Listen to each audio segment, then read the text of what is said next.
This is HBR News number 478.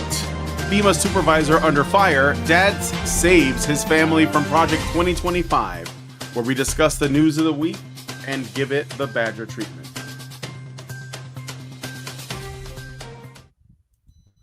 Hello, everybody, and welcome to Honey Badger Radio. I hope you guys are doing well this week and that you're laughing at all of the insanity not coming from us because we're winning so that you're not consumed by it. I am your host, Brian. I'm joined by Hannah and Dr. Ranamercam. This week, we're going to be talking about some, interesting news that have come out, like the rise of the 4B movement in the U.S., a Minnesota father erases his entire family for their own, to protect them, rather. The Orange Man makes a vow to protect free speech and more, so stick around. It's going to be a good time. And be sure to join us afterwards for the patron-only show. So I thought we were going to look at more like weepy cringe, but we could also look at this article if, like, Allison and I don't end up responding to it on a video. But it doesn't matter. Either way, we could look at this. So Wired Magazine has thrown in the towel. The Manosphere won. Did you guys know that we won? We did it, guys. We brought back patriarchy or something. Yeah, no, this is bullshit. I haven't heard Trump mention anything about the Manosphere or men's issues. I haven't heard Elon say anything about this, or RFK, or JD Vance or anything. They're talking about all the shit on the periphery. Right. None of this is to do with the Manosphere. Don't take this from me, Mike. The Manosphere won. They said so. We did this. It's very simple. The feminist sphere likes to blame everything on men and what they call the manosphere. That's all this is. Well, the manosphere is a proxy for men. If men are not actively being harmed by something, feminists deem it patriarchy because in their eyes, if it's not harming men, that harms women. They're that malicious. They've always been that malicious. That's the code. You just watch for if men are not harmed by it, feminists will start calling it patriarchy. Guaranteed. Yeah.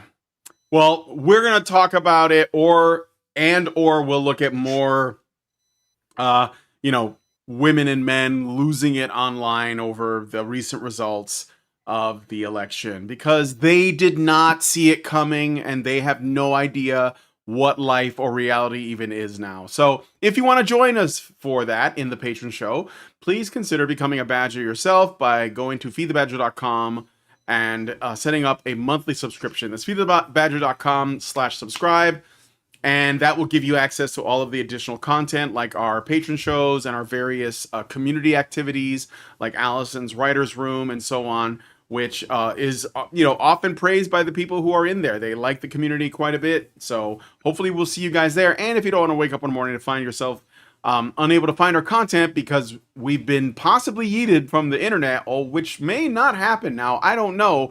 But just in case, you should probably go check out badgerfeed.com or honeybadgerradio.com, which is where our archived content lives. All right. So with all that said, let us get into today's stories. So, a FEMA supervisor in Florida, identified as Marnie Washington, instructed hurricane relief workers to avoid homes displaying Trump campaign signs in Lake Placid following Hurricane Milton's devastation. This directive, which was part of a broader best practices memo, led to at least 20 homes being skipped for potential federal aid despite FEMA's mission to provide assistance regardless of political affiliation. The incident has sparked criticism from Florida Governor Ron DeSantis, who ordered an investigation into what he described as, quote, the federal government's targeted discrimination of Floridians who supported Donald Trump. Yeah, end quote. It sort of goes to show you that election interference takes many forms across many different states. Joe Biden recently repeated the line, as he does before pausing. You can't only respect our electoral process when you win, or whatever it was. Well, good point. And just because Donald Trump won doesn't mean we're going to assume that there was no election interference. And I mean on the part of the Democrats. Sure, they couldn't find the extra 15 million voters that they mysteriously and uniquely found in 2020. Whoops-a-daisy, nothing to see here. But they still pulled the classic trick of directing the mass media to constantly lie about Trump while painstakingly sucking Kamala's rancid taint like piglets chewing on a dead rat. And also, case in point, there's this additional tactic of checks notes, killing Trump supporters. Sorry, am I being hyperbolic? Letting Trump supporters Wait, die. I'm sure it happens on the other side. I'm sure it happens on the other side too. Let's just point that out. I don't have any evidence of it. I don't have any stories. Guys, when you get to the other side, you're already dead. That's not the other side you were talking about, huh? No. Every glitch in this life and the next seems to favor the blue side, but we'll ignore that. And yeah, I know letting Trump supporters die is not quite the same thing as killing Trump supporters. Legally speaking, negligent homicide is indeed a kind of homicide, but rhetorically speaking, is not the same as first-degree murder. I guess it's a variation of the trolley problem. If you pull the lever, then the disaster relief vehicle will miss 5 people who are stranded on the tracks. It'll just keep trundling along the side streets until it finds a communist who looks like they could use a nice latte. I could have sworn there's such a crime as felony murder. That's when, if during the commission of a felony, another person is killed or dies. I would assume, or at least I would hope, that discrimination by political partisanship is incapacity of a federal office is by definition a felony. That by itself is surely a serious crime, and if anyone died as a result, that right there is murder. I guess we just haven't heard about anyone dying as a direct result of this discrimination. Just like we didn't hear about this scandal at all until conveniently just after the election. So it would be naive to assume nothing's being hidden from us. It seems pretty likely that this woman is, legally speaking, a murderer. At the very least, she's guilty of felony attempted murder. I know that's not a thing, but it fucking should be. And she hasn't even been punished for this. Like, not even at a professional level. She's just been shifted onto a different county, like a pedophile bishop. She's ready to... Or a school teacher. Or a school teacher is ready to start all over again and fuck someone else in the ass. This is insane. And Ron DeSantis is out here going, I'm launching an investigation. New leadership is on the way in DC, and I'm optimistic that these partisan bureaucrats will be fired. Fired? Bro, jail, straight to jail, right away. No trial, right to jail, right jail. Away. She should be put in a prison cell with several 6-foot trans women, and then her unidentifiable sodomized remains should be buried under the jail, where it gets slowly eaten by trans rats. I don't know. It's still better than she deserves. She should be eaten alive by MAGA squirrels. Right to jail, right away. There it is. There you go. Yeah, the punishment should fit the crime. We're not doing shit by halves this time, Trump. Make a goddamn example. These people aren't psychopaths. They're just children. Weak, spoiled children. The only level of morality they respond to is punishment avoidance. They commit whatever atrocities they think they can get away with, and they keep doing it because they can get away with it. So you've got to send a message. Let them know they won't get away with it. And like any other child or any other dog. Psychopath. That is what a psychopath is, by the way. They don't have a conscience. They don't have a sense of guilt, and it's all about risk and reward. But we're talking about people who do have that sense, but it's never been accessed because they've just been pampered for their whole lives. It's never been developed, in other words. But if you do punish them, they will fall in line. Yes, we should treat them like children and animals. So will psychopaths if they are convinced that that's the only way they can get what they want, they will fall in line. This is something that a lot of people don't realize. And when it comes to this situation, I'm looking at this, and so whenever somebody in an organization, in a management position in an organization, does something they are not supposed to do, they point the finger at one of two places. Either they say, these people did this without my permission, which this woman didn't do because she probably got caught telling people to do that, or they point the finger at upper management and say, there was a memo, it was policy. Right. There was Those are the two things. Leaked document by the Daily So there Wire. there was a leaked document. Yeah. I'm guessing, because the document would have been her document to the people that she supervised. She is going to have to be able to show that memo that she is claiming this best practices memo exists. But the thing that is really vital here is to understand what she actually did. She claimed she was only following orders. She claimed she was only following orders to do what? Let people remain in life-threatening circumstances during a flood. Hurricane. So only flood, yes. Hurricanes cause floods. The right. biggest threat that a hurricane causes is flooding, right? And what happens during flooding is that your whole house can get swept away with you in it.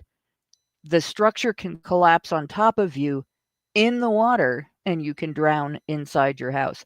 It's why even if your house isn't covered with water, even if you're in the upstairs of a house that is being hit, a home that is being hit with water, if it's not constructed to withstand that level of flooding and that category of hurricane, you have to get out, or your life is at very serious risk, right? But I'm going to make a connection here, because people have been castigating others for making that connection for 4 years, and it's been true the whole time. All right? That is what was happening in Germany prior to World War II.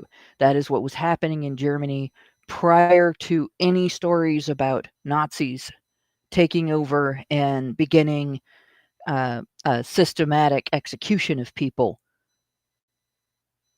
That's what was happening during that time. Those are the stories that were coming out. People being denied important medical services, life-saving medical services, people being denied products that they needed, people being denied access to programs that they needed. This is a government-funded, government-run program that we are told we have to pay for, because no private program can exist to do what they do, because citizens can't do what they do without government supervision. But you have the Cajun Navy that did. You have several other organizations that did. The Cajun Navy is kind of pretty famous for it, right? Mm-hmm. But I want to also connect this with the recent flooding in North Carolina. Because what happened during that flooding? Private citizens did start helping people. Private citizens did start going into life-risking situations, very dangerous situations, to get people out, because those people couldn't get themselves out.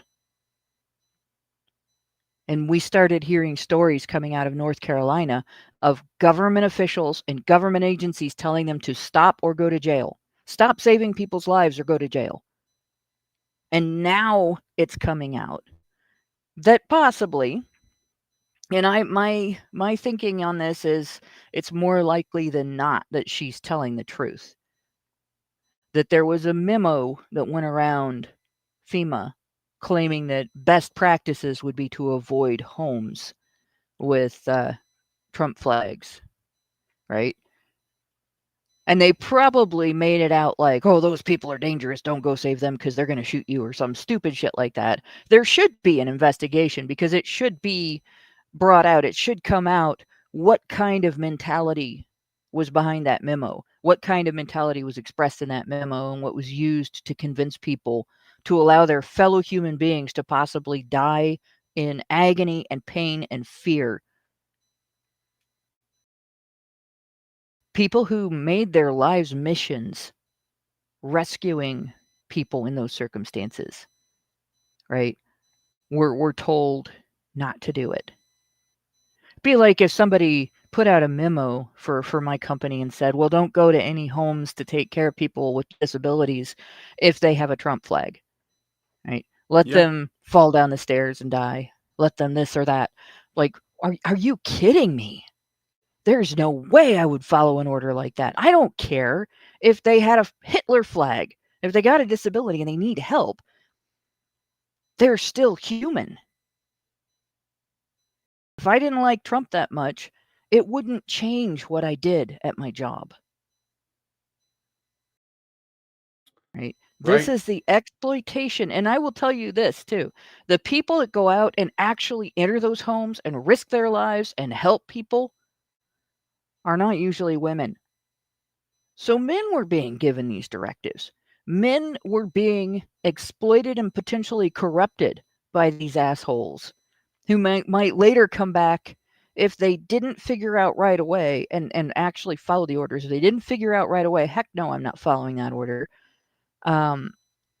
They're quite likely going to have fallout from that psychologically later in their lives. Sure. So you have, in addition to the potential for murder, for killing these people, the potential exploitation of your resources, my resources, all taxpayers, everybody that pays federal income taxes got exploited here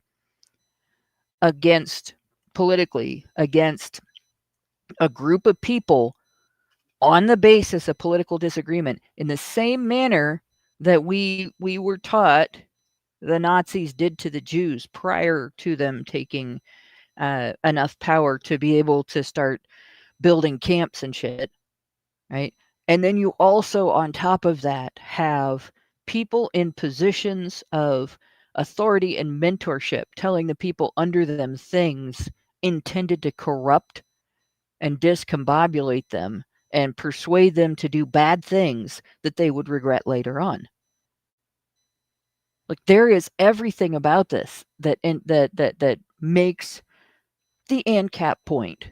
When you ask, should the government, if the answer isn't vanish, disappear, go away, stop doing things, right? Then the answer is no. Should the government fund? No. Right? Should this or that be limited to government? Should only the government be allowed to? No. No. Because when they have a monopoly on anything, they exploit it against their political enemies. And it doesn't have to be a banana republic. It happened here. Yep. Yeah. I guess in an emergency situation, I suppose I would grit my teeth and treat government leftists like the humans in need that I suppose they are. But when it comes to legal justice, an eye for an eye, a tooth for a tooth, etc., they want us to treat people like Nazis. So I'm going to treat them like the obvious Nazi analogy that they are. So fuck it. They are morally stunted freaks, and I'm sick of pretending they're not. We must sever the wicked, ladies and gentlemen. They will repent, and hell followed. And so let us make America great again, friends. What? I'm not condoning. I'm not condoning violence. I would even fight for their due process rights. I have before. Right? I have stood up for people who are on the left. I've stood up for people who are on the right. I've stood up for the biggest fucking assholes I've ever met and the nicest people I've ever met. For due process rights, for one reason. One solid reason. If they're important for everybody. And there's more than one reason why they're important. We need to know, when this is all sorted out, why it happened, the real full deal of why it happened, how it happened, exactly name-wise, individual-wise, who is responsible and who participated, right? And also, how do we keep this from happening again? And you can't get to the last one without the other ones. And due process is essential to that. I have a video clip here of the woman in question. What's her name again? Marnie Washington. She was interviewed on a leftist rag about what happened. So let's take a look at this really quick. This is really recent. This is today. First of all, when were you notified? Because the Daily Wire said there was a whistleblower who made this point. Go ahead. I was notified after I demobbed. The next morning, they told me verbally I was fired, but they never provided me anything in writing stating that I was fired. They all alleged that these actions were made on my own recognizances and that it was for my own political advances. However, if you look at the record, there is what we call a community trend. And unfortunately, it just so happened that the political hostility that was encountered by my team, and I was on 2 different teams during this deployment, they just so happened to have the Trump campaign signage. FEMA always preaches avoidance first and then de-escalation. So this is not isolated. This is a colossal event of avoidance, not just in the state of Florida, but you will find avoidance in the Carolinas. Senior leadership will lie to you and tell you that they do not know. But if you ask the DSA crew leads and specialists what they are experiencing in the field, they will tell you. Demand for FEMA to give you those incident reports. I knew it. So it was the Carolinas as well. Yep, and it sounds like she is claiming that the memo that she is claiming supports her wasn't specific to Trump flags. Uh-huh. So it was her own And she's saying it's a political coincidence. that Yeah. people are dangerous and combative because they have a Trump flag, Mhm. which that didn't come from people's behavior. That came from the establishment press. Yes. And that's something, see, this needs to be fully investigated. Somebody in, not necessarily in the organization, because the organization is suspect, but somebody in a position that has specifically like judicial authority or specifically authority over the budgeting in regard to this, like the committees that are in charge of this organization. Personally, I would rather see this privatized. And this would be an excellent plan for people who get out of the military that want to get jobs doing things in the rest of the, and they aren't injured or haven't got some kind of disability that's going to keep them from doing it from their military service. But there's a lot of people who do, like 4 years in the military because they are going to get money for college or something else. And then when they get out of the military and they go back into the civilian world, they're looking for jobs. And some of them have had a lot of great training for other types of jobs, and some of them haven't.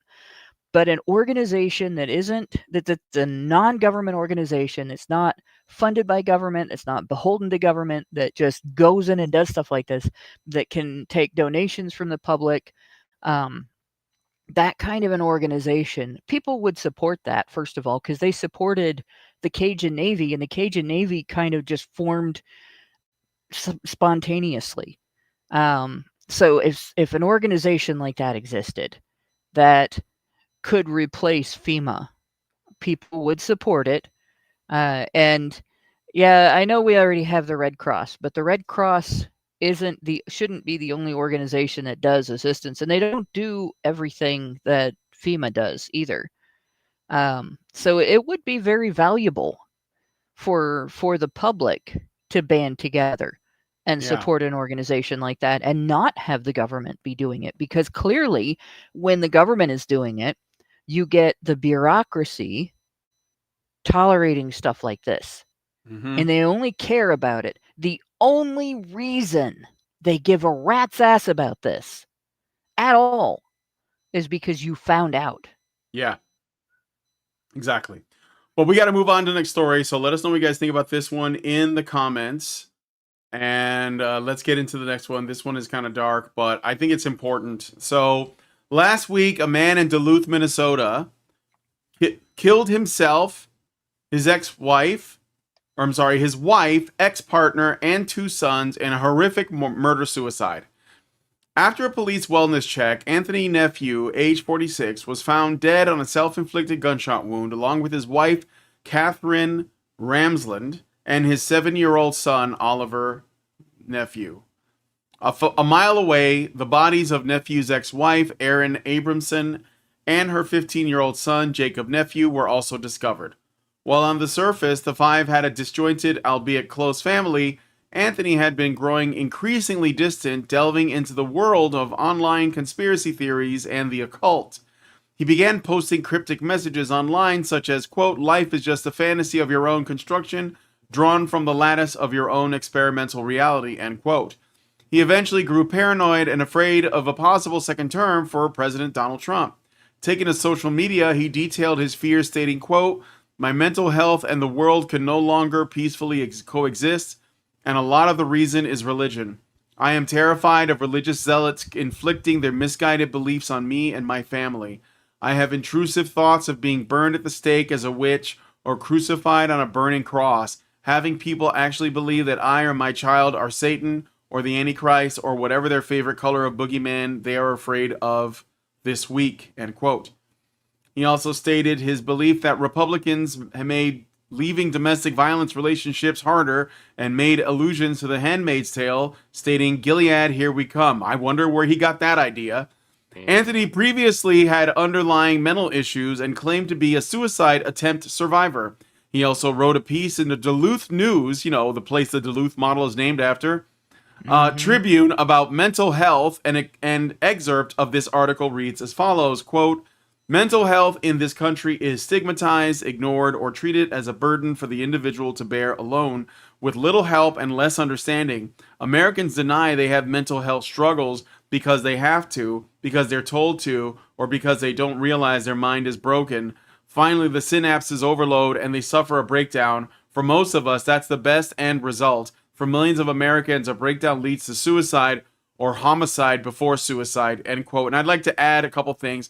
Number one, dude, the mental health company has problems, or that institution has problems, but most of it has to do with the fact that you're a dude, and the mental health industry has nothing to offer men because it just isn't built with them in mind. And the other thing is that he was very concerned about Project 2025, a thing that is never going to happen and has always existed in some form. So anyway, I give the floor to whoever wants to talk now. Well, let's start with the fact that it isn't just a gender issue here. His particular delusions are fueled by the establishment media. They're fueled by all of the people around him in his community. They're fueled by all of the people that he would contact for help in the mental health industry. I shouldn't say all, because there are some people in the mental health industry who are actually mentally healthy. But there's a lot of people in the mental health industry who are not, and they buy into all of this shit. And this guy, can you imagine for a minute, all right, if you had delusions of being a psychic who could see demons and monsters and all kinds of, like, any kind of cryptid that ever has been written about, whether it was made up after the internet or started, or has existed for hundreds of years, and you see them everywhere because you are schizophrenic, and your particular type of schizophrenia causes hallucinations, and you've had all that information come in, and your hallucinations take the form of things that you know about and are scared of, and those are the things, right? So you go to a psychiatrist and you tell the psychiatrist that you are having this problem, and the psychiatrist turns to you and says, "You just understand things too much. We're not going to disabuse you of these notions. We're not going to pretend that what you're seeing isn't real. You're going to learn to live with it. And here's how we're going to learn to live with it."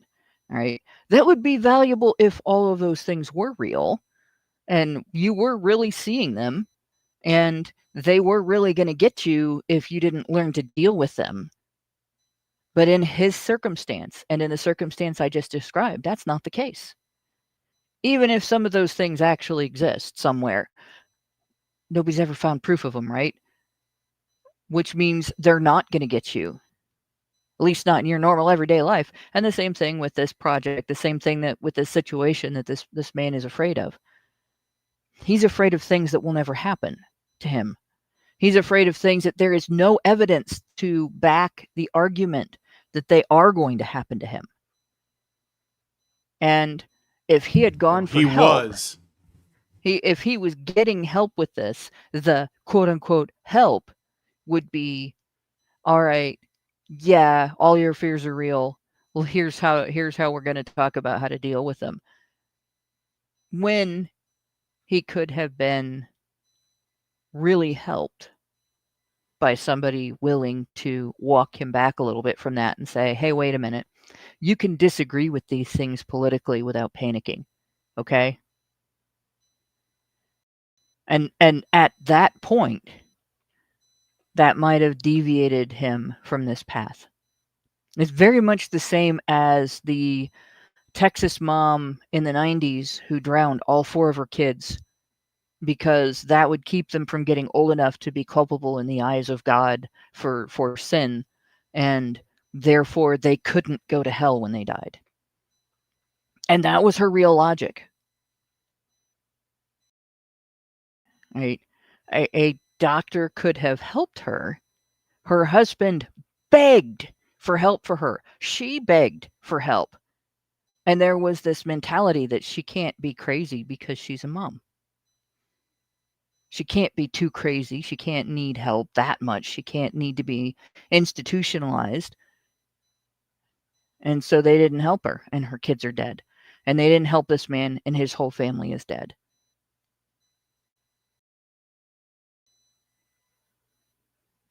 Yeah. Mike, did you want to say something? Yeah, I'm already regretting my rather biblical, rhetorical conclusions to the last story. To repeat, please don't kill people, or even use violence.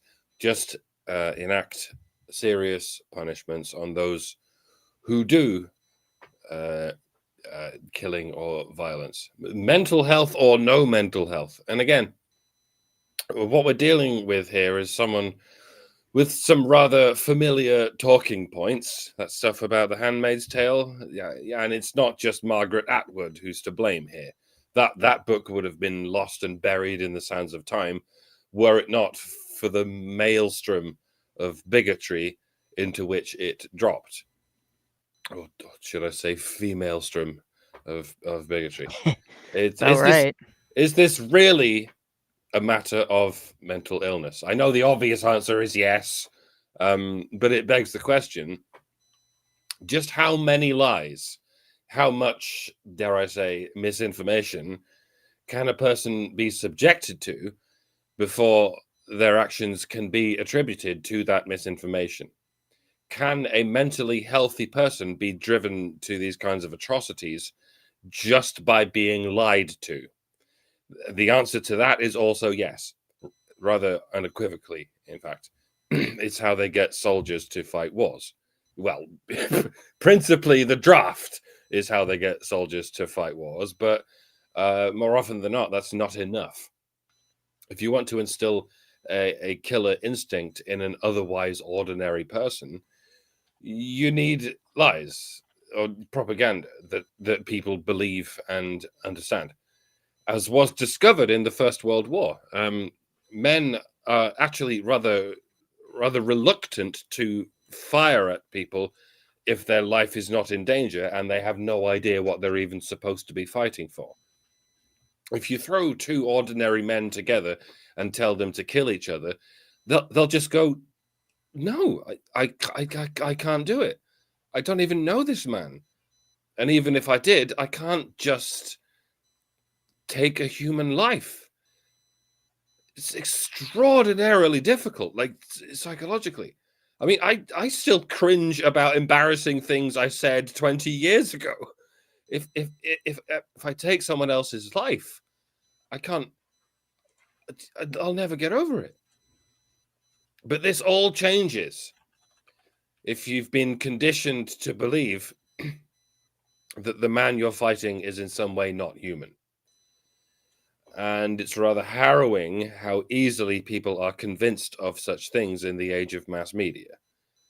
Like 100 years ago, they had a hard time convincing men to kill a Nazi if that Nazi was unarmed and not a threat. But I dread to think of how many of these Democrat voting zombies would readily pull the trigger without hesitation if they were told the man in question was a Trump supporter. It's worth pointing out that if so much as one person gets killed by a Democrat voter in a psychotic reaction to this Trump victory, that is one more person than has ever been killed by Trump supporters in their own retribution, even if that includes January the 6th, in which Trump supporters killed nobody. I suppose I should tone down my rhetoric. As I said before, these people are not necessarily psychopaths. More often than not, they've just been brainwashed, or they're just suffering from a sort of arrested development. Don't get me wrong, they are extremely dangerous. They will probably kill you if they can get away with it. But, you know, no good ever came from accelerationism. There are two kinds of penal justice, at least I can think of: retributivism and consequentialism. Retributive justice means making someone pay for what they've done, based primarily on a sense of revenge. To me, it seems at best petty and at worst an apocalyptic spiral of tribal warfare. Consequentialism is where you is where you just enact consequences based on someone's actions, and you simply remove a criminal from society until you're confident that they won't do it again. And if they never reform, you just keep them away from society forever. Even if that involves capital punishment, that's perfectly applicable within a consequentialist system. Interesting philosophical question. It's possible that sometime in the future, people will figure out how to manipulate GABA pathways in the brain to distort a person's sense of time and make them experience 1,000 years in the space of 8 months, and that would work as a sentence. Would that be an appropriate sentence for a criminal, even the very worst of criminals? It's a horrifying thought, but it's an interesting philosophical exercise, and it's drawn across the lines of retributive and consequentialist justice. To what degree is it okay to torture people like that, even if it may indeed mean saving money on prison habitation? Personally, I think it's a bit much. If you're that worried about the cost of the prison system, then just execute people. Like I said, that's perfectly permissible, consequentialistically speaking. But again, I'm colliding with myself morally. I do not condone violence. Certainly not violence inflicted by the state, and certainly not by the army of sleeper cells brainwashed by the state. This is terribly complicated. I'm definitely out of my depth. I'm going to leave it to you guys to argue about it in the comment section. Good luck. Be nice. I've got one thing to say.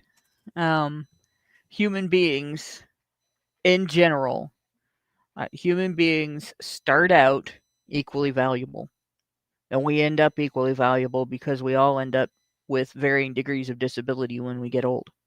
And in between there, a lot of change takes place based on what happens when we're growing up and what lessons we learned. And I think that a justice system that genuinely served the community, one that would do its best to restore the greatest human value to the community. That is the ability of the most people to be contributing members of society so that the community would benefit from their existence.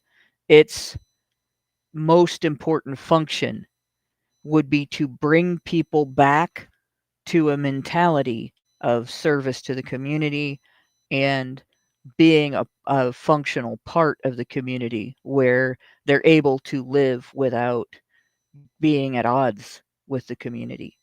And then once you get through all of the people that you can do that for and restore them to being valuable members of the community, then you address the people that you have a harder time doing that for. And you go through the layers and layers of people whose mentality creates difficulty in restoring them to being, at any point, valued members of the community.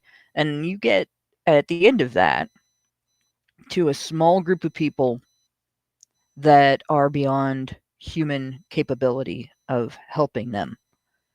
And that's the only group of people that we should be focusing on with the question of long-term containment. And I've had people tell me, the philosophy, bullets are cheaper than barracks. But I think when you get to that point, you're dealing with somebody who is mentally ill. There's no mental health in being completely at odds with being able to contribute to your community, being a member of your community that other people want to be around, that wants to be around other people, that wants to live within the culture of your community and not find the aspects of the culture to buck that would cause danger to other people. And so if you're in that situation, if a person's in that situation, it becomes cruel and unusual to try to punish them.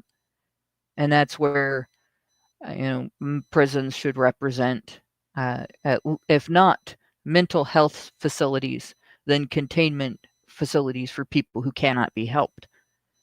And it should be humane. But I do recognize that the philosophy, bullets are cheaper than barracks, is out there. And I also understand that if someone like that escapes, they become a threat to the entire community. I just never am going to trust any government authority with anything like a death penalty, because historically they've always used it wrong. They've always fucked it up. They've always executed people who were not in that group, and they've always executed people who didn't do the thing they're being executed for. And those two things make it wrong. I think if somebody breaks into your house and tries to kill you, you should be able to defend yourself with deadly force. I'm not against the death penalty in that way. I'm just against the government having the power to apply it. And I don't think that we should deliberately retaliate against people who have done horrible things to us. I think that we should do our best to, in my opinion, the greatest victory is turning someone around from the pathway where they're going to do the most harm to the pathway where they're going to reach their greatest potential to be a valuable member of their community. Even if it just means that they're going to be a janitor that never breaks the law again. That's still 1,000 times better than a petty thief or a burglar or a killer or a rapist, a folder, a spindle, or a mutilator, whatever. And I don't think the government is the best entity to do any of that. I think that if the community were able to form and support agencies that could do that with no government authority, we would have achieved it by now. That these standards would have been achieved, not the agencies would have been achieved, but these standards would have been achieved by now. And I think the only reason they haven't is because government-funded prisons run for profit, and they make money on slave labor, because that's what's happening right now. And therefore, helping the people that they incarcerate to become valuable members of their community is not in their best interest, and they'll never do it. So I blame government for this too. The irony of this as well is that the Project 2025 fear-mongering campaign that we've had to put up with for the past 4 years was spread mostly by women and feminists, and a man under this, who was obviously not mentally like super healthy, but nonetheless, a man acted on this propaganda and brainwashing, killed his family and then himself, and feminists will blame the men for that because that's how it operates. They create the conditions that they then will use to their advantage to continue to essentially legitimize themselves. And so it's going to not be a conversation about whether or not the Project 2025 fear-mongering campaign, which I have been pushing against for years since it started, even against people who supposedly are on our side or were once, that this is where it leads. This is the product of your fear-mongering. So, yeah. But I'm going to be more blunt than that. If you have been panic-mongering over 2025, and this man has heard the types of things that you have said, because everything goes out in waves, you killed this man and his family. Just the same as if you panic-mongered over COVID, you killed my parents. And if you don't believe that feminists were the primary drivers of this fear-mongering campaign and this psyop, I just put Project 2025 into just your Google or YouTube search engine and look at how many feminist YouTube channels come up. Absolutely panicked about it. When if they have there's only two possible explanations. Okay, either one, they're stupid, or two, they're dishonest. And I think that they're dishonest because it's not hard. I went through on my channel the entire document and looked through it, combed through it, didn't find anything. I mean, I don't even think it was that radical, probably not implementable considering it is essentially a document put up by a think tank. And guess what? There are think tanks all over. They always put stuff out and they have all kinds of opinions and almost none of them ever get fully realized. Most of them don't even get picked up. So it's kind of like one of these things that you can pick up and say, oh, look, this is what Trump's going to do. And by the way, it wouldn't matter if it was some other, it could have been DeSantis. They would have done the same thing. It wouldn't have mattered who it was. It's all about sticking this brand on their enemies and then using that. And then just creating a bunch of fear and hype. And yeah, it was everywhere. Everywhere. My mother called me about it. Oh, did you hear about Project? I didn't want, what can I say? If I told her, Mom, it's nothing, she would get angry with me for not taking it seriously enough, even though I knew it was a nothing burger. And yet, I guess this Minnesota family thought it was a something burger because they're all gone. So anyway, just wanted to say that, this is ironically a feminist problem that they created with their lies, and it led to somebody's death. Well, actually, several people's death. But speaking of feminists, we're going to move on to the next story. Let us know what you guys think about this one in the comments. Following Donald Trump's victory in the U.S. presidential election, there has been a notable surge of interest in the U.S. and in women in the U.S. for South Korea's 4B movement, where women pledge to abstain from dating, sex, marriage, and childbirth. This is what 4B stands for. It's the four no's in Korea, which is no more dating, no more sex, no more marriage, and no more childbirth, with men as a form of protest against misogyny and inequality. This movement, initially a response to gender issues in South Korea, has captured the attention of young American women on social media platforms like TikTok and Instagram, with many expressing frustration over the political landscape and perceived rollback of women's rights, leading to discussions and some American women adopting or even supporting the movement's principles, which we have seen in, on TikTok and Instagram videos.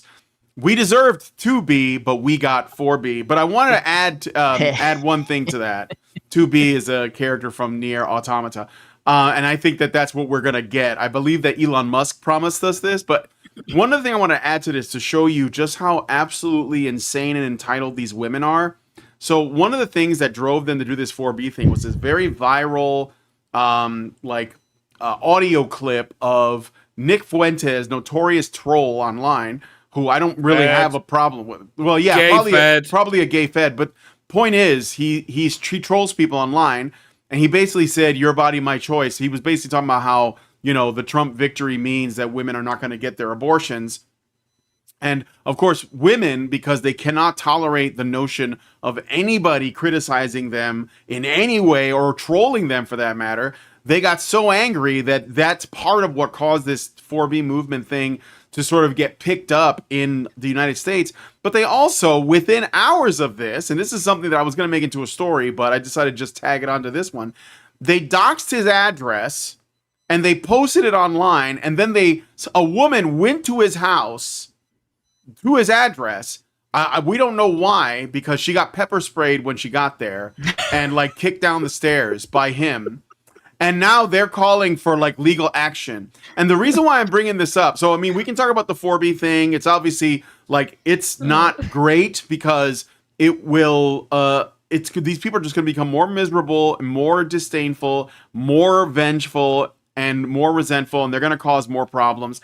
And that's not what they should be doing. But they are also like openly doxing people. Remember when doxing was like the worst thing you could do on the internet? They just did it. And Yeah, I brought it up. doxed. I brought it up yesterday. I brought it up yesterday on a show, and there were people like, well, you know, addresses are public information. What? Like when, like, it's because it's a man. I mean, it doesn't even matter that it's Nick Fuentes. I don't care what you think about that guy. It doesn't matter, guys. Get some fucking principles, okay? It's either not okay to dox people or it's okay to dox people. If it's not okay, it's not okay. And I'm on the camp of it's not okay. And a woman showed up at his door and people are acting like she wasn't really a threat. You don't know what was going to happen. Like, she claimed that she was just going to like confront him or whatever. And he pepper sprayed her when she opened the door. Rightfully fucking so. Because that's like you don't beyond the have pale. to be a threat to anybody to be culpable for breaking the law and to be removed from the property if your law breaking involves trespassing on personal property against the will of the homeowner. That is not how the law works, and it's not how ethical behavior works. It doesn't matter whether somebody is going to get hurt. It matters whether you are taking away from somebody something that is rightfully theirs, and that includes control over their property. Just saying. No, for sure. But that's all I wanted to say about that. I'm just saying that the 4B thing and this like doxing, like this is like the kind of social climate these cunts want. So, All right. Well, there's a couple of things that need to be considered in handling this. All right. The first thing is the Shakers.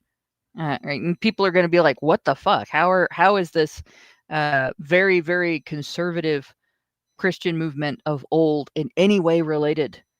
So the Shakers, for people who don't know, the Shakers were a Protestant Christian sect that they started out in England. They came to the United States. They had a whole bunch of different beliefs that made them a little bit of oddballs in the Christian community and everything. But the one thing that I think most people who know about them remember about them, aside from their contributions to our culture, like Shaker furniture and architecture and stuff, was how the sect died out. And the reason the sect died out was because they had a very vehement practice, vehement belief in celibacy. The only types of love that humans were supposed to have with each other was brotherly and sisterly love. So no sex. And no reproduction, no marriage, none of that. So no replacement of members through childbirth. So as they aged and died, if they didn't recruit other people to be Shakers who were already born, then they couldn't continue to grow their church. So in their heyday, in like the mid 19th century, sometime, they were like there were still less than 10,000. There, like 5,000 or 6,000 of them. There's 2 left, if they're still alive. The last I read about them, there's two people, not 2 churches, not 2 communities, 2 individuals left who were Shakers, and that's it, right? And yeah, they were called Shakers because of something they did during their religious services, but that's not important. What's important is the 4B movement. One of their major tenets is celibacy, or at least non-reproduction, right? They're abstaining. Now, if they make that a lifetime thing, their movement will die out eventually if they cannot recruit. Now, if nothing changes in government, if nothing changes in the establishment, if nothing changes in the public school system, it's possible that within the public school system, within the post-secondary education system, and so on, they may be able to recruit. But the current incoming president has promised to do some things in regard to the funding and overseeing by the federal government of these agencies, these not agencies, but institutions of learning, that would make that very difficult. Parents can take their kids out of those environments, for one thing. For another thing, if the United States government stops supporting feminism in post-secondary education, it might also die out. Especially if it starts, if the government starts tearing down all support for post-secondary education, because then universities would have to limit what they do to types of areas of studies that would result in people earning a lot of money when they get out of college and then coming back and donating to the university because they think their education was highly valuable. Right? That might also help to kill the 4B movement without doing anything to the people involved in it. So that's how you handle the celibacy end of it. No problem. Go ahead. Don't fuck anybody. That's fine. Unfuck you too. Like, we're happy with that. Don't have children. Don't raise children to believe what you believe. Don't inflict any more of your beliefs on the rest of the world than you have to. Right? That's good. Right? The other end of it, okay, somebody doxes you. When I got doxed on Twitter, and I want to say it was like 2013, 2014, somewhere in there. It was really back in the early parts of when Honey Badger Radio was starting to gain a little bit of notoriety in conjunction with our involvement with Gamergate. But the person who doxed us, at least me and a few other people. We were doxed because we were in association with Voice for Men, and that was part of a older, longer running feud, I guess you could say, between A Voice for Men and I can't believe that I gotta talk about man boobs again. But this asset of the establishment that runs a stupid blog that has a pretty decent sized readership and gets cited as if it has any credibility at all by establishment media.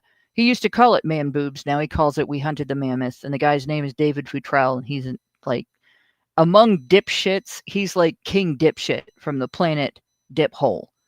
Like the guy, this is the kind of guy that even people who were anti-bullying would end up making fun of him. It's really hard not to.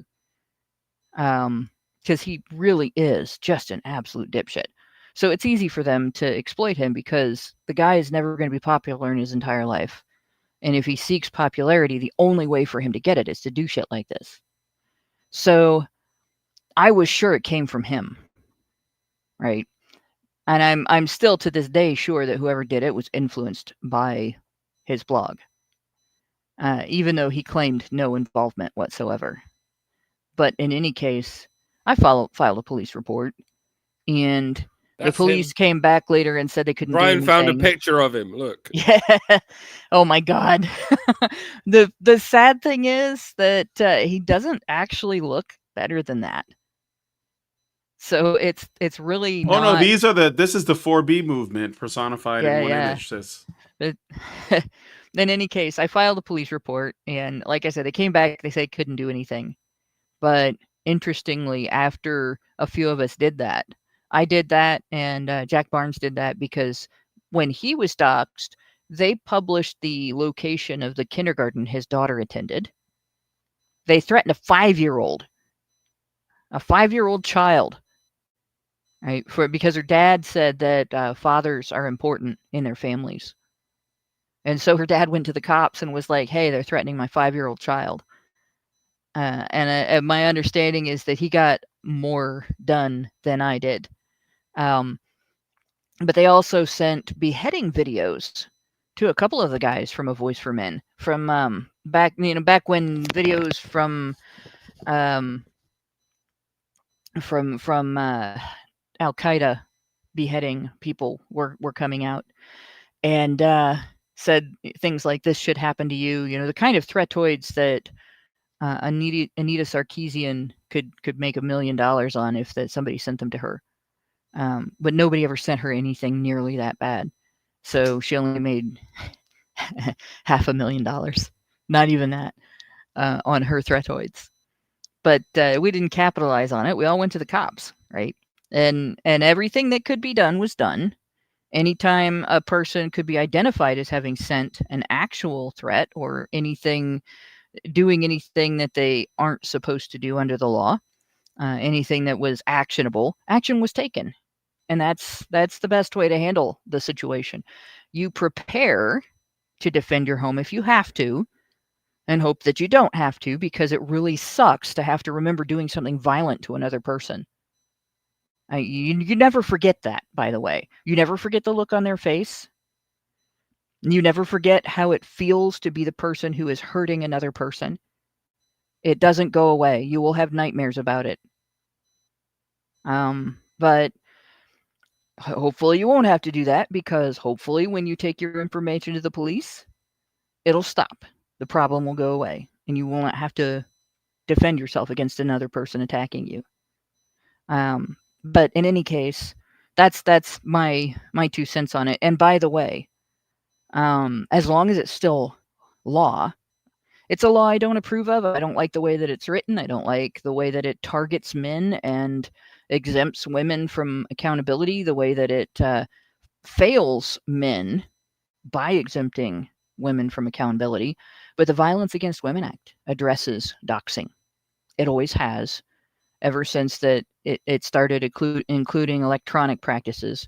It just doesn't mention it by name. It just says that if somebody in the United States engages in a course of conduct that could be reasonably expected to cause substantial emotional distress. So in other words, if you have been terrorized by something that somebody is doing, and it's reasonable to expect you to be terrorized, that's a federal law. That's a felony violation. They're guilty of felony stalking and harassment, and there are punishments for that.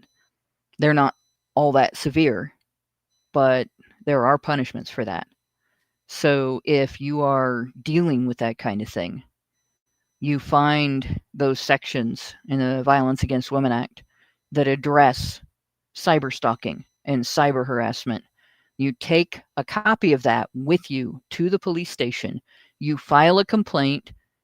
You give all of the information that you have that is truthful and honest. So the name of the account, even if you don't know who the owner of the account is, anything that's happened that leads you to suspect a person in particular, and you leave it in their hands. And like I said, you make ready to defend your home and your family if you have to, but you do everything in your power to ensure that it's not up to you, and you don't have to, that you don't have to be responsible for that, because that level of risk on their part will convince a lot of people who are being targeted for getting sucked up, I guess, into this 4B thing and this kind of behavior. A lot of people will think twice about behaving that way if they think that there might be that kind of consequences. The cops might come and knock on their door. So there you go. Let it make itself obsolete, and make sure that you have the least amount of risk in the situation if they decide to actually insist on a conflict you didn't want a part of. In other news, North Korea or South Korea, it's real quick, Mike, I'm sorry. In other news, South Korea's reaction to the 4B movement there, which was is tanking birth rates, and essentially it could potentially make the entire South Korean population extinct. the men of that society just voted in their own anti-feminist president. And Heh. so they're basically reacting in the same way, I guess, that we are over here because they went too fucking far. Okay, Mike, it's all yours. Yeah. To summarize, the difference between Shakers and feminists is Shakers were serious people. They put their money where their mouth is, so to speak. Feminists are the epitome of not serious people. They only put their money where their cunt is. Money speaks, as you may know, wheresoever it might manifest. How long ago was it when Roe v. Wade was overturned? Not overturned, whatever it was. When the first baby step was made towards bringing such legislation back to the States. It was some time ago, wasn't it? It was a couple of years ago. During Biden's presidency, of course. But it wasn't a presidential mandate. It was the Supreme Court. Surely then was the time to enact this here sex strike. Was it not? But there was no hide or hair of it when Joe Biden was still the president. I mean, asterisk, Joe Biden was never really the president. You know how it goes. But yeah, they waited until Trump was reelected before they started protesting by abstinence, or should I say threatening to protest by abstinence. They're not actually doing it. That would insinuate that they can help themselves. They can't. They're constantly fucking everything that moves because they're horny bitches with no impulse control. And they can effortlessly reel in a man at a moment's notice, or not just a man, perhaps just a teenager, whenever the urge takes them, because they're surrounded by horny simps who also have no impulse control. That's not going to change anytime soon. This is a show. This is a performance. They're yelling into the void. For once in their pampered, privileged lives, they didn't get exactly what they wanted. Goes to show you how accustomed women are to getting exactly what they want all the time. Because this is the kind of unhinged wobbler they throw when they don't get it. You have to do what I want. You have to put a cackling communist retard in charge of the free world. She's got a brown vagina. We're supposed to give brown vaginas everything they want. The TV said so. It's babies throwing their toys out of the pram. That's all it is. Nothing's going to change. They say they're not going to fuck men anymore, but of course they are. They're spiritually vacuous degenerates who have no pleasures in life other than temporary sexual tingles. It would be nice if they could turn their attention to higher pursuits like art or science, or hey, actually raising families, but it's not going to happen. For the most part, they can still have abortions. And even if they can't, they'll just learn the fine martial art of the coat hanger. And they'll still get away with it because they still can. Or they can just use the multitude of contraceptive options they've always had. Boo fucking who. Men still don't have those options, by the way. Does anyone care? No? Weird. Well, we're like a little more than a year away from one, hopefully, according to the company that's working on it.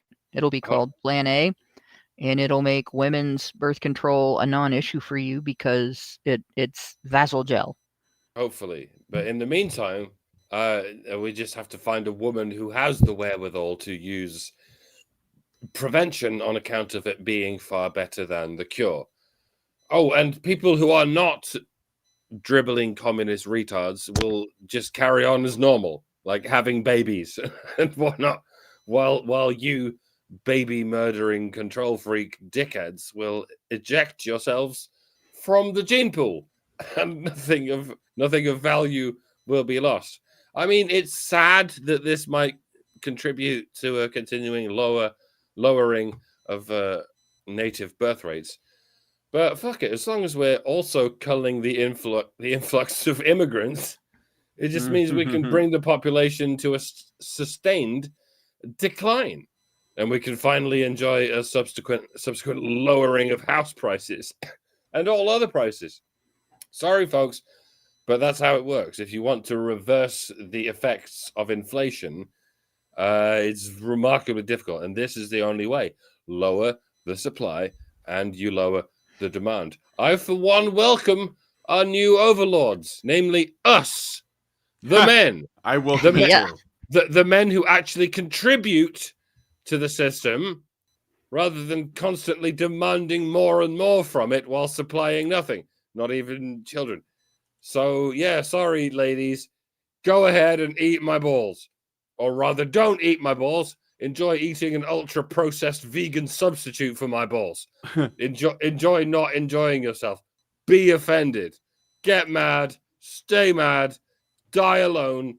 Let us enjoy our one and only life on this earth without the constant henpecking from you fucked up, insatiable whores of Babylon.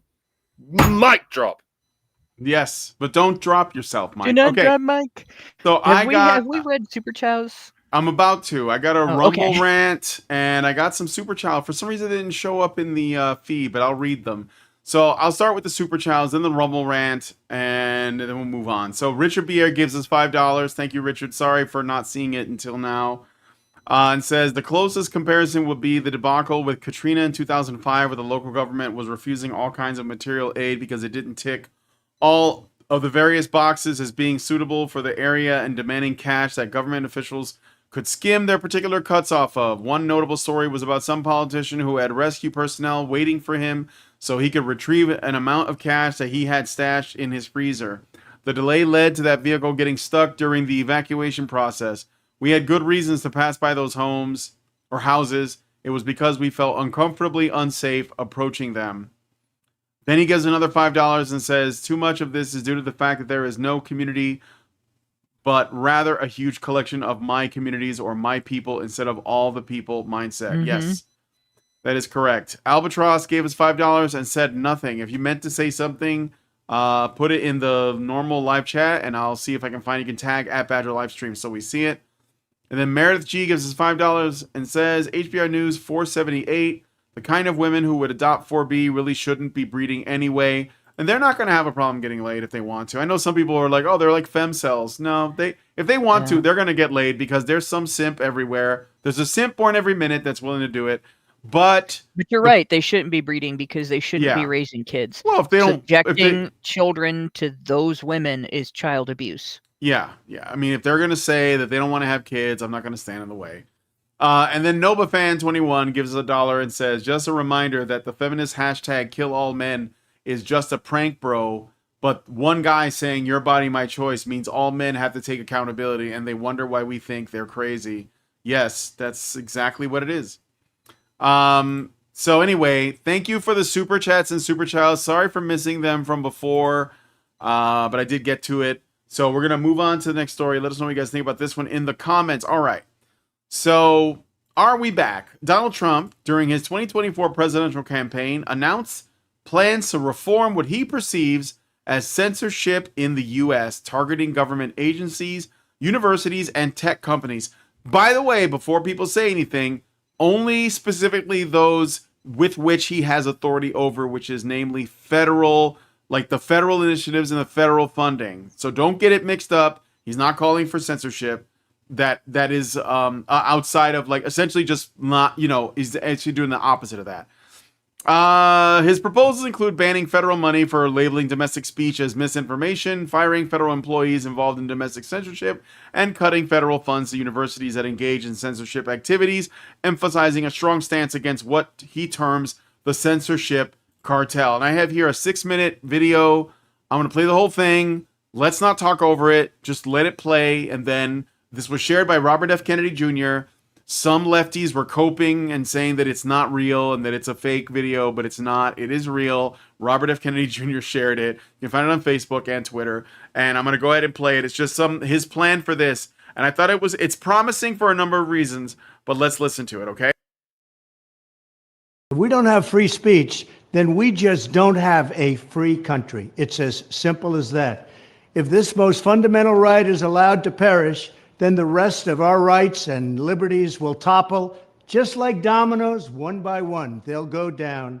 That's why today I'm announcing my plan to shatter the left-wing censorship regime and to reclaim the right to free speech for all Americans. And reclaim is a very important word in this case because they've taken it away. In recent weeks, bombshell reports have confirmed that a sinister group of deep state bureaucrats, Silicon Valley tyrants, left-wing activists, and depraved corporate news media have been conspiring to manipulate and silence the American people. They have collaborated to suppress vital information on everything from elections to public health. The censorship cartel must be dismantled and destroyed, and it must happen immediately. And here's my plan.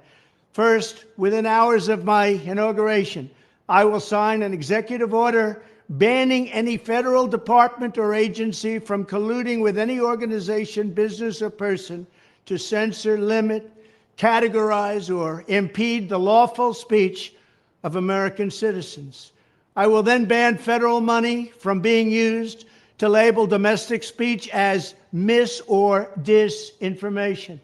And I will begin the process of identifying and firing every federal bureaucrat who has engaged in domestic censorship, directly or indirectly, whether they are the Department of Homeland Security, the Department of Health, Human Services, the FBI, the DOJ, no matter who they are. Second, I will order the Department of Justice to investigate all parties involved in the new online censorship regime, which is absolutely destructive and terrible, and to aggressively prosecute any and all crimes identified. These include possible violations of federal civil rights law, campaign finance laws, federal election law, securities law, and antitrust laws, the Hatch Act, and a host of other potential criminal, civil, regulatory, and constitutional offenses. To assist in these efforts, I am urging House Republicans to immediately send preservation letters, and we have to do this right now, to the Biden administration, the Biden campaign, and every Silicon Valley tech giant, ordering them not to destroy evidence of censorship. Third, upon my inauguration as president, I will ask Congress to send a bill to my desk revising Section 230 to get big online platforms out of censorship business. From now on, digital platforms should only qualify for immunity protection under Section 230 if they meet high standards of neutrality, transparency, fairness, and non-discrimination. We should require these platforms to increase their efforts to take down unlawful content such as child exploitation and promoting terrorism, while dramatically curtailing their power to arbitrarily restrict lawful speech. Fourth, we need to break up the entire toxic censorship industry that has arisen under the false guise of tackling so-called mis- and disinformation. The federal government should immediately stop funding all nonprofits and academic programs that support this authoritarian project.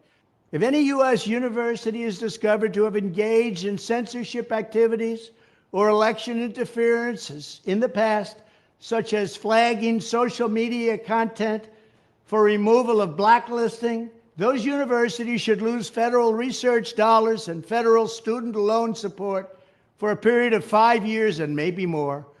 We should also enact new laws laying out clear criminal penalties for federal bureaucrats who partner with private entities to do an end run around the Constitution and deprive Americans of their First, Fourth, and Fifth Amendment rights.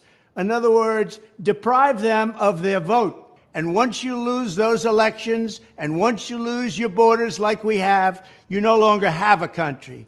Furthermore, to confront the problems of major platforms being infiltrated by legions of former deep staters and intelligence officials, there should be a 7-year cooling-off period before any employee of the FBI, CIA, NSA, DNI, DHS, or DOD is allowed to take a job at a company possessing vast quantities of U.S. user data. Fifth, the time has finally come for Congress to pass a digital Bill of Rights. This should include a right to digital due process. In other words, government officials should need a court order to take down online content, not send information requests such as the FBI was sending to Twitter.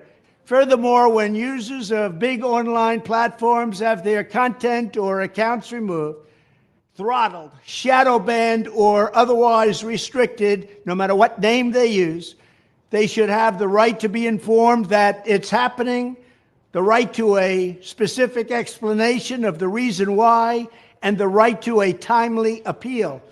In addition, all users over the age of 18 should have the right to opt out of content moderation and curation entirely and receive an unmanipulated stream of information if they so choose. The fight for free speech is a matter of victory or death for America and for the survival of Western civilization itself. When I am president, this whole rotten system of censorship and information control will be ripped out of the system at large. There won't be anything left. By restoring free speech, we'll begin to reclaim our democracy and save our nation. Thank you, and God bless America. I mean, that's the end of the show. I don't know what we can even add to that. I didn't even write anything down. I didn't even write any notes because I knew what was going to come up, and I'm like, that's just Trump being a contributor to the show, and that's it. I don't know. Fuck Mount Rushmore. You should fucking demolish Mount Rushmore and just build a statue to Trump. Fuck it. That's it. He put his face on the moon. Like There maybe we go. Elon No. Musk could do that. Put it on Mars. I will point out a few things because there are people who make arguments citing the First Amendment that don't know what they're talking about. The First Amendment protects political speech. Its primary purpose was to protect political speech. Its primary purpose was not to protect your ability to shove porn down somebody's throat or anything like that. Bad choice of words, I know. That was on purpose. But it does protect political speech. Your right to complain about the government, your right to complain about the people who run the government, your right to say the government should not do things or should do things, all that exists as political speech. It doesn't protect a right to receive federal money for the purpose of curating a forum to limit or direct the conversation in regard to political speech. Right? It doesn't protect a right to make people hear you or stop people from hearing something that you don't want them to hear. None of those things are protected under the First Amendment. Only the right to engage in political debate and to protest. It doesn't give people a right to get into political office and manipulate or control public speech and use that office to facilitate that. It doesn't protect sex crimes against children either. So people who try to cite CP as an extreme example of, no, fuck you. It doesn't protect that. Because you have committed a crime in order to create that. And when you engage in the sharing of that, you are simply making yourself an accessory to that crime. Right? And it doesn't protect a right to be heard. So those platforms existing, all these platforms that exist that the public is allowed to use for the exchange of their personal information, because we know nothing is free. We know they're collecting our personal information when they run these platforms. And we know they're using them to advertise to us. It's a lot like using a grocery store card that tracks your shopping habits and decides to stock more things that you want to buy in order to get discounts on things you like to buy at the store. You're taking a survey, and instead of getting paid, you're getting a free service for it. All right. But all those platforms, yeah, if they want to censor, well, that's their business. But it's not something the government should be involved in. It's not something the government should be supporting. and they do not deserve government money or government protection if they're going to do that. So what he's doing here isn't manipulation, and it's not at odds with the First Amendment. He is enforcing and protecting the First Amendment. And if you don't understand that, you need to go back to school. Just don't do it in the United States. Our school system here is shit. All right. Yeah, I don't have much else to add to it either, except as an aside, I thought it was funny that Kamala Harris's campaign raised $1 billion and Trump's campaign raised like 400 and something $million. So Kamala raised more than twice what Trump raised. And at the end of the campaign, Trump had money left over and Kamala Harris was $20 million in debt. And it's because of how much, well, we don't know for sure. Because women are bad with money. She was bad with money. She had a lot of celebrity endorsements. She threw a lot of concerts and this kind of thing. She had all kinds of people that were actually critical of her in the past, like Cardi B, coming out in support of her and giving like a totally phoned in, literally, endorsement, and, brought out Eminem and all these other people. But what was really funny is that Trump saw how much more she spent, how she was in debt, and he basically urged the GOP to do whatever we can to help them pay that debt off. He says, I am very surprised that the Democrats, who fought a hard and valiant fight in the 2020 presidential election, raising a record amount of money, didn't have lots of money left over. Now they are being squeezed by vendors and others. Whatever we can do to help them during this difficult period, I would strongly recommend we as a party, and for the sake of desperately needed unity, do, he continued. We have a lot of money left over in that our biggest asset in the campaign was earned media, and that doesn't cost very much. Make America great again. So he's actually offering to help her pay her bills. Sounds like the male candidate spent money on practical things and was conservative in his spending habits, and the female candidate partied. Well, did you know things? Do you know what one of the things that the Harris campaign spent money on? And I'm not joking. I confirmed this. Okay, so do you remember we covered her appearance on the Call Her Daddy podcast, which is the #1 podcast on Spotify for women? Mm-hmm. But Kamala Harris, they would not let her fly out to Alex Cooper's set for the show. So what they did was they spent over 6 figures building an exact replica of the set in Washington and flew her out there to sit there and do the show. There is no way it needed to cost that much money to build a replica of that set. I have seen that set. Yeah, I know. That much, yeah. They built it. I'm sure that the money was this is you know what this reminds me of?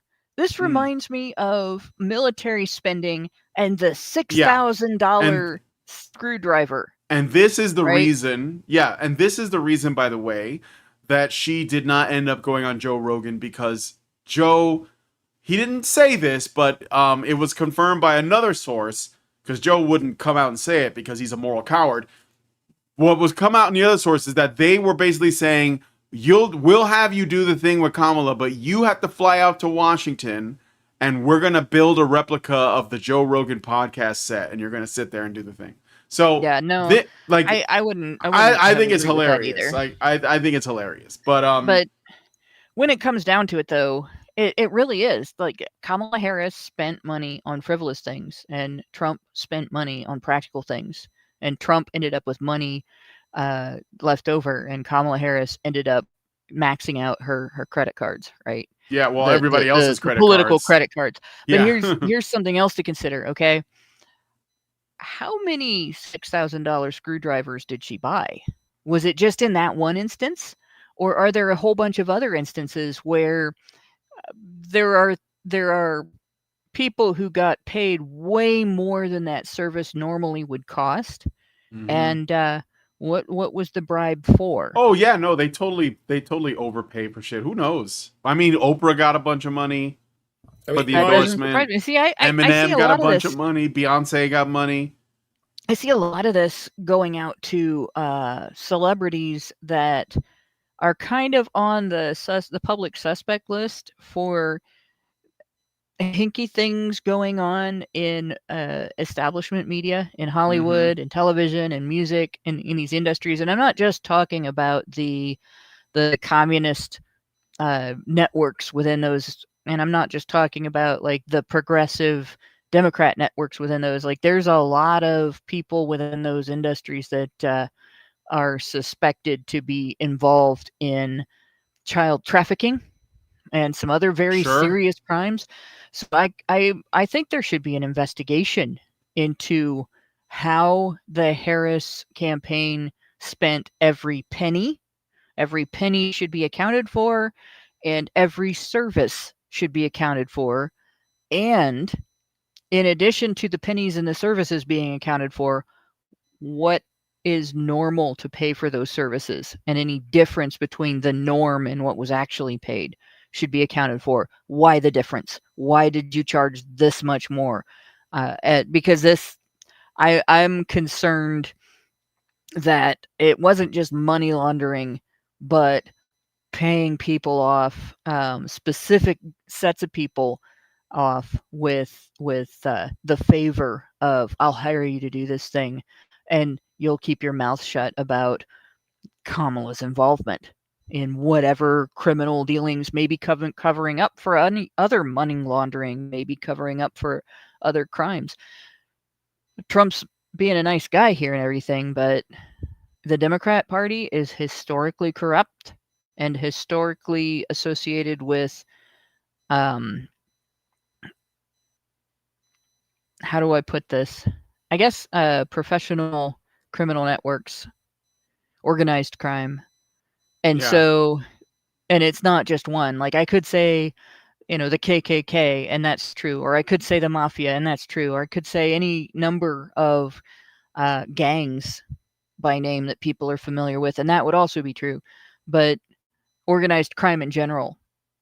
So it's really dangerous to just be like, oh, those poor guys, they spent too much money, let's help them out. How did they spend too much money? Where did it go? Who was getting paid off? What were the crimes that were being covered up? Because that needs to be handled. If the Democrat Party's ever going to be trustworthy again, that needs to be handled. Yeah. All right. Well, anyway. Go ahead, Mike. It's okay. Yeah.